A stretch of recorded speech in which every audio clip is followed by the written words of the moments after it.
আজকে আবার কোন মতলব তোমার? খুশি কেন তো? একটা কথা কইতাম, কি কথা কইবা কও?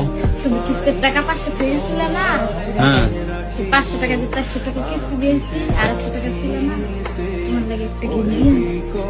আমার জন্য গেঞ্জি আনছো? হ্যাঁ, 120 টাকা নিছে না, 20 টাকা বাকি পেয়েছে আর 100 টাকা দিয়েছে। 20 টাকা তুমি যদি উঠতে যাইবা না, হ্যাঁ দিয়ে তুমি 100 টাকাতে আমার গেঞ্জি কিনছো, তা বিকেলে মাছ কেনা যেত না? মাজা কাটতে না খাইলে কি হবে? হ্যাঁ মাজা কাটতে না খাইলে কি হবে? কিছু হবো না। না, তুমি গেঞ্জি কিনে আনছো? খাই দেবো। হ্যাঁ গায়ে দেবে? দেখবা? সাদা গেঞ্জি দেখো তো। আচ্ছা ভালো লাগছে তোমার? ভাল লাগছে দেখে তো কিনে নিয়ে আইছি, নাইলে কিনতাম। আচ্ছা দেখি দাও তো, গায়ে দিয়ে দেখি। সুন্দর লাগে, সাদা জিনিসের মধ্যে সুন্দর লাগে। তাই?